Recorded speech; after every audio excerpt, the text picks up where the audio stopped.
Nataka niwaombeni sisi tulioko hapa na wote watakao tusikia, asitoke hata mtu mmoja tarehe 9 Disemba kwenda kuandamana.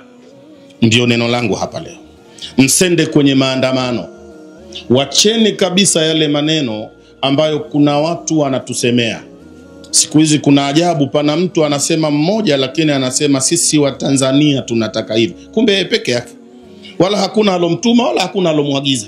Sasa hivi tatizo, kila mtu anasema, kila mtu anakaa anaita watu habari kama hawa, anakaa peke yake chumbani, sema mimi naona tamko letu ni hili. Yuko huyu anasema tamko letu ni hili, yuko peke yake chumbani na nyuma yake kuna mkewe.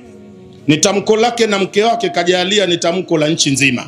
Ndugu Waislamu, hapa duniani hatujawahi kukosa katiba. Na hasa sisi ummati Muhammad tuna katiba imetoka mbinguni kwa Mwenyezi Mungu Subhanahu wa Ta'ala, Al-Qur'anul Karim. Nani katika wale wanaotusemea tunataka katiba ambayo ikafuata Qur'ani? Yani Qur'ani ipo na haijafuatwa, tunataka maneno ya mwanadamu yaje. Sasa utaona huu kama si mpango mzuri huu. Mwingine aliniambia, "Shekhe, unasema katiba ya Mungu ni Qur'ani, lakini si mambo ya dini hayo, tunana dunia."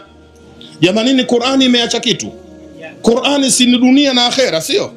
Anayetaka kufaulu, man kana yuridu saadata wan najaha falquranu yakfihi.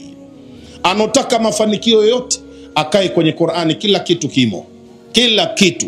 Na utashangaa katiba na sheria za wanadamu ambazo zimewekwa kwa sababu kuna wasiokuwa Waislamu.